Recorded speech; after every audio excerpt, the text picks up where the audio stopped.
Good evening money persons, welcome to 259th daily money show.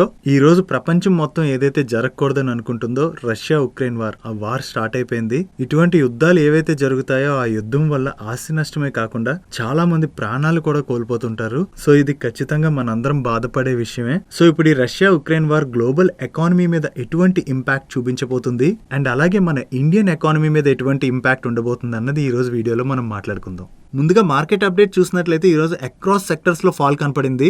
ఈ రోజు session లో Sensex 4.72% correct అయ్యి 54,529 పాయింట్స్ క్లోజ్ అయినట్లయితే నిఫ్టీ 4.78% కరెక్ట్ అయ్యి 16,247 పాయింట్స్ క్లోజ్ అయింది. అండ్ ఈ రోజు సెషన్ లో మిడ్ క్యాప్ ఇండెక్స్ 5.55% కరెక్ట్ అయినట్లయితే స్మాల్ క్యాప్ ఇండెక్స్ 5.82% కరెక్ట్ అయింది. అండ్ బ్యాంక్ నిఫ్టీ 5.79% కరెక్ట్ అయింది. అండ్ ఇంత మ్యాసివ్ ఫాల్ కనపడిన తర్వాత ఇంక ఈరోజు సెషన్లో టాప్ గెయినర్స్ ఏ ఉంటాయి? నిఫ్టీ 50లో ఉన్నటువంటి అన్ని స్టాక్స్ కరెక్ట్ అయ్యాయి. ఇప్పుడు ఈ వార్ గ్లోబల్ ఎకానమీ అండ్ మన ఇండియన్ ఎకానమీ మీద ఎటువంటి ఇంపాక్ట్ ఉంటుందో మాట్లాడుకోబోయే ముందు అసలు ఈ వార్ ఎందుకు మొదలైందో తెలుసుకుందాం. 1991 సంవత్సరంలో సోవియట్ యూనియన్ కొలాప్స్ అయిన తర్వాత ఉక్రెయిన్ తనని తాను ఇండిపెండెంట్ కంట్రీగా అనౌన్స్ చేసుకుంది.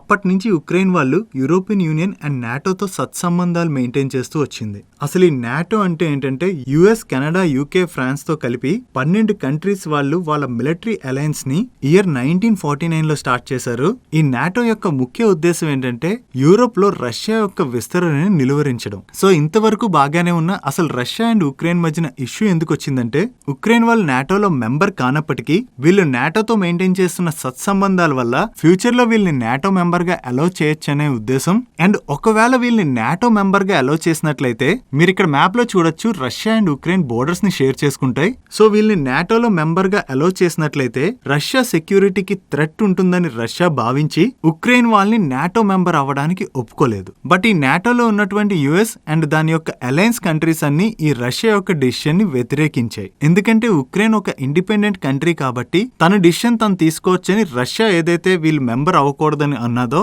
దాన్ని వ్యతిరేకించాయి. ఈ యుఎస్ అండ్ వాటి అలయన్స్ కంట్రీస్ వ్యతిరేకించిన తర్వాత రష్యా ఈస్టర్న్ యూరోప్ లోని నాటో యొక్క మిలిటరీ యాక్టివిటీస్ ఏవైతే ఉంటాయో వాటిని వెంటనే ఆపివేయాలని చెప్పింది. సో రష్యా యుక్రెయిన్ వాళ్ళు నాటోలో కలవడం వల్ల వాళ్ళకి సెక్యూరిటీ థ్రెట్ వస్తుందని భావించడంతో అప్పటి నుంచి ఏవైతే ఇష్యూస్ జరుగుతున్నాయో ఈ ఇష్యూస్ అన్నిటితోని ఇప్పుడు యుద్ధం మొదలైంది. సో ఇప్పటి వరకు యుద్ధం గురించి మాట్లాడుకున్నాం కదా. ఈ యుద్ధం జరగడం వల్ల గ్లోబల్ ఎకానమీ మీద ఎటువంటి ఇంపాక్ట్ ఉంటుందో అండ్ అలాగే మన ఇండియన్ ఎకానమీ మీద ఎటువంటి ఇంపాక్ట్ ఉంటుందో మనం ఇప్పుడు మాట్లాడుకుందాం. మీకు గుర్తున్నట్లయితే మన లాస్ట్ వీక్ డైలీ మనీ షోలోని రష్యా దగ్గర ఎటువంటి రిజర్వ్స్ ఉన్నాయో మీకు ఎక్స్ప్లెయిన్ చేశాను కదా. వీళ్ళు oil and gas, wheat, nickel లాంటి కమోడిటీస్ ని వరల్డ్ మొత్తానికి ఎక్కువగా సప్లై చేస్తూ ఉంటారు. సో ఇప్పుడు ఈ వార్ వల్ల వీటి యొక్క సప్లై చైన్ డిస్రప్షన్ జరుగుతుంది కాబట్టి వీటి యొక్క ప్రైసెస్ బాగా పెరిగిపోతాయి. ఇది ప్రపంచం మొత్తం మీద ఉండేటటువంటి ఇంపాక్ట్ అయితే ఎక్కువగా యూరోప్ మీద ఇంపాక్ట్ ఉండబోతుంది.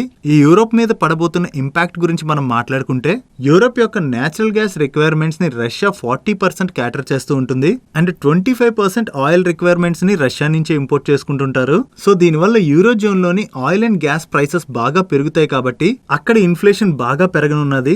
సో ఈ ఇంపాక్ట్ వల్ల యూరోప్ లో ఇన్ఫ్లేషన్ బాగా పెరిగినట్లయితే అక్కడ high ticket purchases like car purchases or house purchases లాంటివి స్లో డౌన్ అవుతాయి కదా. సో అక్కడ కార్ పర్చేసెస్ స్లో డౌన్ అయినట్లయితే యూరోప్ కి సప్లై చేసే ఆటో సెక్టర్ కంపెనీస్ ఏవైతే ఉంటాయో లైక్ టాటా మోటార్స్ కావచ్చు, మదర్స్ అండ్ సుమి కావచ్చు, ఇలాంటి కంపెనీస్ అన్నిటి మీద ఇంపాక్ట్ ఉంటుంది. ఇది నేను ఎగ్జాంపుల్ గా ఒక ఆటో సెక్టర్ గురించి మాత్రమే చెప్పాను. అండ్ మన IT companies and other sectors లో ఉండే కంపెనీస్ కూడా యూరోప్ కి ఎక్స్పోర్ట్స్ బాగానే జరుపుతా ఉంటాయి. సో అలాంటి కంపెనీస్ అన్నిటి మీద మనం కొంచెం అయితే ఇంపాక్ట్ చూడొచ్చు. ఇది ఇండైరెక్ట్ గా మన కంపెనీస్ మీద ఉండే ఇంపాక్ట్ అయితే డైరెక్ట్ గా మన కంపెనీస్ అండ్ మన ఎకానమీ మీద ఉండే ఇంపాక్ట్ విషయంకి వచ్చినట్లయితే కొన్ని మన ఇండియన్ ఫార్మా కంపెనీస్ కి ఉక్రెయిన్ లోని అండ్ రష్యాలోని సిగ్నిఫికెంట్ ప్రెజెన్స్ ఉన్నది. కానీ ఫార్మా కంపెనీస్ మీద మాత్రం అంత ఇంపాక్ట్ ఉండబోతుందని మేము అనుకోవట్లేదు. ఎందుకంటే ఫార్మస్యూటికల్ ప్రొడక్ట్స్ ఎసెన్షియల్ కేటగిరీలోకి వస్తాయి. సో ఇటువంటి వార్స్ అవి జరిగినప్పుడు సేఫ్టీ కోసం కొంచెం ఎక్కువగా కొని పెట్టుకోవచ్చు కాబట్టి వీటి మీద అంతగా ఇంపాక్ట్ ఉండకపోవచ్చు. Only supply chain related disruption వల్ల మాత్రమే ఇంపాక్ట్ ఉండొచ్చు. But coming to commodity sector, కొన్ని కమోడిటీస్ ని మనం రష్యా నుంచి అండ్ ఉక్రెయిన్ నుంచి ఎక్కువగా ఇంపోర్ట్ చేసుకుంటూ ఉంటాం. అక్కడ మనకి సప్లై చైన్ డిస్రప్షన్ వల్ల కమోడిటీ ప్రైసెస్ బాగా పెరిగి మన మీద ఇంపాక్ట్ పడచ్చు. అండ్ మనది క్రూడ్ ఇంపోర్టింగ్ కంట్రీ కాబట్టి మీరు చూస్తున్నట్లయితే లాస్ట్ ఫ్యూ డేస్ నుంచి క్రూడ్ ప్రైసెస్ బాగా పెరుగుతున్నాయి కదా. సో ఈ క్రూడ్ ప్రైసెస్ పెరగడం వల్ల మన మీద చాలా వరకు ఇంపాక్ట్ ఉంటుంది.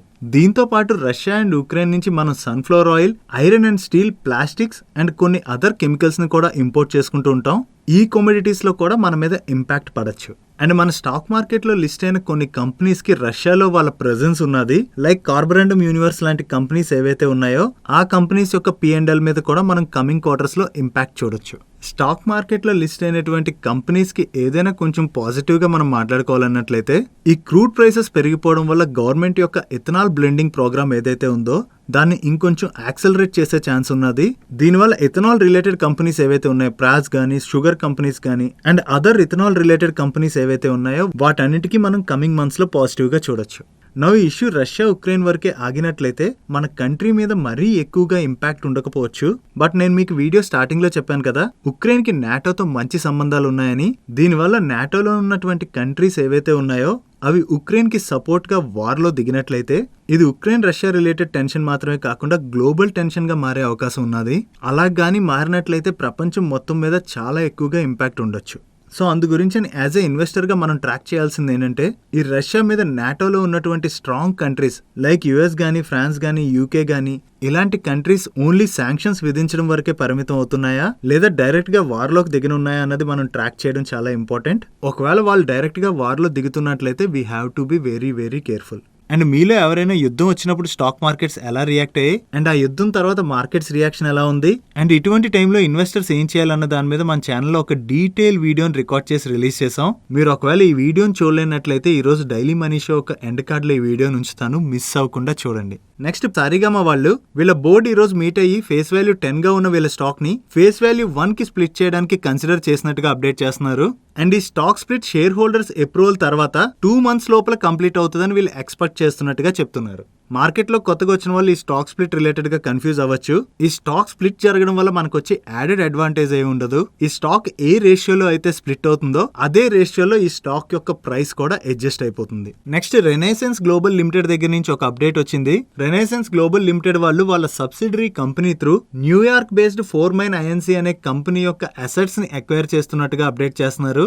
ఈ 4Mine INC వాళ్ళ స్పెషాలిటీ చూసినట్లయితే వీళ్ళు lab ground diamond engagement rings sale చేస్తుంటారు. సో ఈ ట్రాన్సాక్షన్ వల్ల రెనిసెన్స్ కి ఈ స్పేస్ లోని స్ట్రాంగ్ ఫుట్ హోల్డ్ తో పాటు వీళ్ళ ఆపరేటింగ్ మార్జిన్స్ లో కూడా మంచి ఇంప్రూవ్మెంట్ రానున్నదని చెప్తున్నారు. నెక్స్ట్ హిటాచి ఎనర్జీ రిలేటెడ్ గా బిజినెస్ స్టాండర్డ్స్ లోని ఒక ఇంపార్టెంట్ ఆర్టికల్ వచ్చింది. ఇప్పుడు మనం ఎలక్ట్రిక్ వెహికల్స్ రిలేటెడ్ గా ఫేస్ చేస్తున్న ఇష్యూ ఏంటి?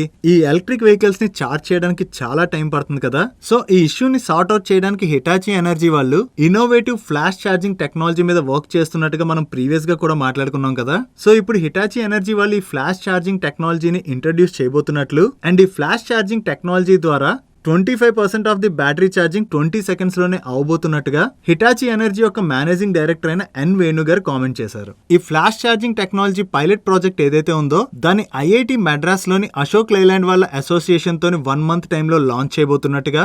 సో అశోక్ లైలాండ్ వాళ్ళ ఈ బస్ ని వీళ్ళ ఫ్లాష్ ఛార్జింగ్ టెక్నాలజీ ద్వారా ఛార్జ్ చేసి IIT మద్రాస్ లో రన్ చేయబోతున్నట్టుగా చెప్తున్నారు. అండ్ ఈ ఫ్లాష్ ఛార్జింగ్ టెక్నాలజీ మీద companies like NTPC, Olectra green, JBM auto and green cell mobility వాళ్ళు కూడా కీన్ గా ఉన్నట్టుగా. ఒకవేళ ఇది వర్క్ అయినట్లయితే మన కంట్రీలో ఈవీ పుష్ కి చాలా హెల్ప్ఫుల్ అవుతుంది. నెక్స్ట్ ఈ రోజు సెషన్ లో ఎయిర్టెల్ దగ్గర నుంచి ఒక అప్డేట్ వచ్చింది.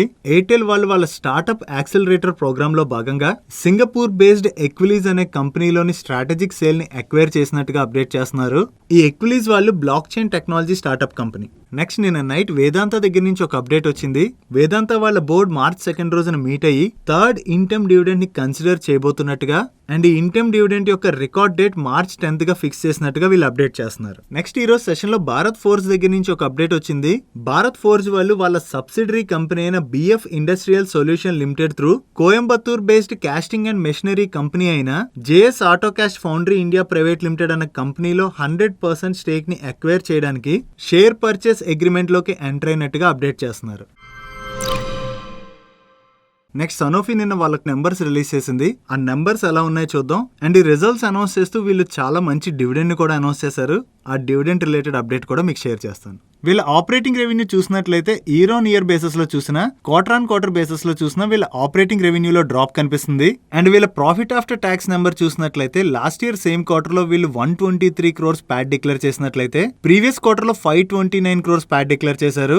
ఈ క్వార్టర్ లో 90 crores ప్యాట్ డిక్లేర్ చేశారు. సో వీళ్ళ ప్యాట్ లో కూడా ఇయర్ ఆన్ ఇయర్ బేసిస్ లో చూసినా, క్వార్టర్ ఆన్ క్వార్టర్ బేసిస్ లో చూసినా డ్రాప్ కనిపిస్తుంది. బట్ ప్రీవియస్ క్వార్టర్ వీళ్ళ ప్యాట్ లోని సిగ్నిఫికెంట్ జంప్ కనపడింది కదా. దీనికి రీజన్ చూసినట్లయితే మీరు ఇక్కడ చూడొచ్చు. ప్రీవియస్ క్వార్టర్ లో వీళ్ళకి 489 crores ఎక్సెప్షనల్ ఐటమ్స్ యాడ్ అయ్యాయి. దాని వలన ప్రీవియస్ క్వార్టర్ లో వీళ్ళ ప్యాట్ లో ఇంత జంప్ కనిపిస్తుంది. ఈ క్వార్టర్ లో వీళ్ళు డెలివర్ చేసినటువంటి నెంబర్స్ వీక్ గా ఉన్నా వీళ్ళు ఈ రెండు నాటికి 181 రూపీస్ ఫైనల్ డివిడెండ్ ని అండ్ 309 రూపీస్ స్పెషల్ డివిడెండ్ ని అనౌన్స్ చేశారు. అంటే టోటల్ గా కలుపుకుని వీళ్ళు 490 రూపీస్ డివిడెండ్ ని అనౌన్స్ చేశారు. ఈ 309 రూపీస్ స్పెషల్ డివిడెండ్ ని ఎందుకు అనౌన్స్ చేశారంటే వీళ్ళు న్యూట్రాసిటికల్ బిజినెస్ ని స్లంప్ సేల్ చేయడం ద్వారా వచ్చిన అమౌంట్ ఏదైతే ఉందో దానిలో కొంత అమౌంట్ ని డివిడెండ్ రూపంలో వాళ్ళ షేర్ హోల్డర్స్ కి ట్రాన్స్ఫర్ చేస్తున్నారు.